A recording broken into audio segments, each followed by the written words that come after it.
അസ്സലാമു അലൈക്കും വറഹ്മത്തുള്ളാ. ബിസ്മില്ലാഹിർ റഹ്മാനിർ റഹീം. നിങ്ങളുടെ സാമ്പത്തിക പിന്തുണയൊന്നും എനിക്ക് വേണ്ട, നിങ്ങൾ എൻ്റെ കൂടെ ജോലി ചെയ്യുക, നമുക്ക് ഭിത്തി നിർമ്മിക്കാം എന്ന് ദുൽഖർനൈൻ മലഞ്ചെരുവിൽ വസിക്കുന്ന പ്രദേശവാസികളോട് പറഞ്ഞതാണ് കഴിഞ്ഞ ആയത്തിൽ പറഞ്ഞു നിർത്തിയത്. ഭിത്തി നിർമ്മാണം നടന്നത് വിവരിക്കുകയാണ് തുടർന്നുള്ള 96 മുതൽ 98 വരെയുള്ള ആയത്തുകളിൽ.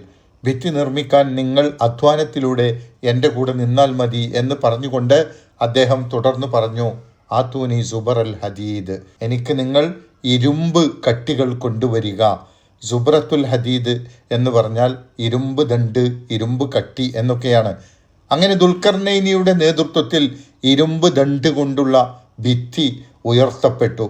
ഹത്താ ഇദാ സാവ ബൈന സദഫൈനി, രണ്ട് മലഞ്ചെരുവുകളുടെ വിടവുകൾ സമമാകുന്നതുവരെ. ഹത്താ ഇദാ സാവ, സമമാകുന്നതുവരെ, ബൈന സദഫൈനി, രണ്ട് മലഞ്ചെരുവുകൾക്കിടയിൽ. സദഫ് എന്നാൽ മലയുടെ കുത്തനെയുള്ള ചെരിഞ്ഞ അറ്റം എന്നാണ്. രണ്ട് മലകളുടെയും കുത്തനെ ചെരിഞ്ഞ അറ്റങ്ങൾ സമമായി എത്തുന്നതുവരെ ഇരുമ്പ് കട്ടികൾ കൊണ്ട് ഭിത്തി പടുത്തുയർത്തി എന്നാണ്.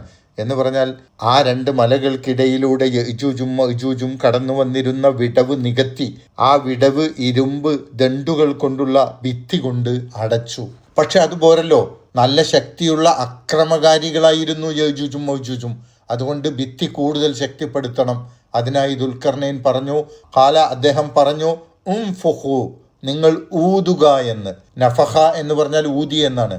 നിങ്ങൾ ഊതി പടർത്തുക എന്ന് അദ്ദേഹം പറഞ്ഞു. ഹത്ത ഇദാ ജഅലഹു നാറ, അങ്ങനെ അതിനെ തീയാക്കിയപ്പോൾ.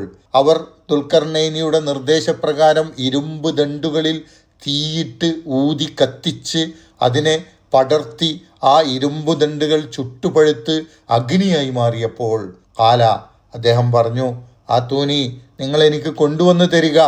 ഒഫ്രുഗ അലൈഹി ഖിത്ര, അതിന്മേൽ ഞാൻ ചെമ്പ് ദ്രാവകം ഒഴിക്കാം.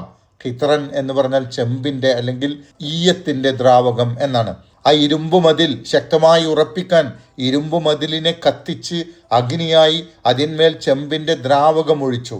അങ്ങനെ ഇരുമ്പും ചെമ്പും കൂടിയുള്ള അതിശക്തമായ ഒരു ഭിത്തി ആ രണ്ട് മലകൾക്കിടയിലെ വിടവ് നികത്തിക്കൊണ്ട് ദുൽഖർനൈൻ ഉണ്ടാക്കി.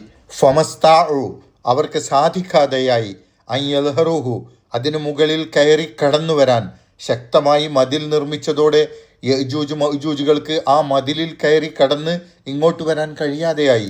ഒമസ്തതാഉ, അവർക്ക് സാധിച്ചതുമില്ല, ലഹു, അതിന്, നഖബ, ഓട്ടയുണ്ടാക്കാൻ, ദ്വാരമുണ്ടാക്കാൻ. ശക്തമായ ആ മതിൽ ഉയർന്നപ്പോൾ യജൂജിനും മഅജൂജിനും അതിൻ്റെ മുകളിൽ കയറി അത് മറികടക്കാൻ കഴിഞ്ഞില്ല. അതിന് ദ്വാരമുണ്ടാക്കി അതിലൂടെ നുഴഞ്ഞു കിടക്കാനും അവർക്ക് സാധിച്ചില്ല. ഇവിടെ മതിൽ കയറി മറിഞ്ഞു കിടക്കാൻ കഴിഞ്ഞില്ല എന്ന് പറഞ്ഞപ്പോൾ ഫമസ്തതാഉ, അവർക്ക് സാധിച്ചില്ല എന്ന് പറയേണ്ടതിന് പകരം ഫമസ്താഉ എന്നാണ് പറഞ്ഞത്. ഇസ്താഉ എന്നതിൽ ഒരക്ഷരം കുറഞ്ഞതുകൊണ്ട് അർത്ഥമൊന്നും മാറുന്നില്ല. ഇവിടെ മതിൽ കയറി കിടക്കുക എന്നത് ഇരുമ്പ് മതിലിന് ദ്വാരമുണ്ടാക്കി നുഴഞ്ഞു കയറുന്നതിനേക്കാൾ എളുപ്പമായതും സമയക്കുറവ് കൊണ്ട് നടത്താവുന്നതുമായ കാര്യമായതുകൊണ്ടാണ് അതിന് അക്ഷരങ്ങൾ കുറഞ്ഞത്. ദ്വാരമുണ്ടാക്കി അതിലൂടെ നുഴഞ്ഞു കയറുക എന്നത് കൂടുതൽ സമയം ആവശ്യമുള്ളതും കൂടുതൽ പ്രയാസമുള്ളതുമായതുകൊണ്ടാണ് അത് കൂടുതൽ അക്ഷരങ്ങൾ കൊണ്ട് പറഞ്ഞത്. ഇത് ഖുർആനിൽ മറ്റു ചില സ്ഥലങ്ങളിലും വന്നിട്ടുണ്ട്. ഒരേ അർത്ഥത്തിൽ തനസ്സലു എന്നും തതനസ്സലു എന്നും പറഞ്ഞതിന് ഇതേ വ്യാഖ്യാനമാണ് മുഫസ്സിറുകൾ നൽകിയിട്ടുള്ളത്. ഏതായാലും ദുൽഖർനൈനിയെക്കുറിച്ചുള്ള ഈ വിവരണം അള്ളാഹു പറഞ്ഞ് അവസാനിപ്പിക്കുന്നത് അദ്ദേഹത്തിൻ്റെ വിനയവും ദൈവഭക്തിയും സൂചിപ്പിച്ചുകൊണ്ടാണ്. ഖാല ഹാദാ റഹ്മത്തും മിർ റബ്ബി, അദ്ദേഹം പറഞ്ഞു, ഇത് എൻ്റെ റബ്ബിൽ നിന്നുള്ള അനുഗ്രഹമാണ്. ഞാനിങ്ങനെ ശക്തമായൊരു മതിൽ പണിതത് ഒരു അത്ഭുതകരമായ കാര്യമായി നിങ്ങൾക്ക് തോന്നുന്നുവെങ്കിൽ അതെൻ്റെ കഴിവല്ല, അള്ളാഹു എന്നെ അതിന് കഴിവുള്ളവനാക്കി അനുഗ്രഹിച്ചതുകൊണ്ടാണ് എനിക്കത് ചെയ്യാൻ കഴിഞ്ഞത് എന്ന് അദ്ദേഹം വിനയപൂർവ്വം അവരോട് പറയുകയാണ്. ജനങ്ങളുടെ നികുതി പണം കൊണ്ട് എന്തെങ്കിലും ജനങ്ങൾക്ക് വേണ്ടി ഉണ്ടാക്കി കൊടുത്താൽ പോലും അതൊക്കെ തങ്ങളുടെ മഹത്വം കൊണ്ടാണെന്ന് അഹങ്കരിക്കുന്ന ഭരണാധികാരികളെയാണ് നാം ഒക്കെ കണ്ടുകൊണ്ടിരിക്കുന്നത്. ഏതായാലും ഞാൻ ഈ മതിൽ ഉണ്ടാക്കിയത് വലിയ സംഭവം തന്നെ പക്ഷേ അത് എൻ്റെ കഴിവ് കൊണ്ടല്ല, അള്ളാഹുവിൻ്റെ അനുഗ്രഹം കൊണ്ടാണ് എന്ന് മാത്രമല്ല, ഇത് ആരും പൊളിച്ചാൽ പൊളിയാത്ത സംഗതിയൊന്നുമല്ല. അള്ളാഹു നിശ്ചയിച്ച ഒരു സമയമുണ്ട്, ആ സമയം വരെ മാത്രമേ ഇത് പൊളിയാതെ നിലനിൽക്കുകയുള്ളൂ എന്നുകൂടി അദ്ദേഹം പറയുകയാണ്.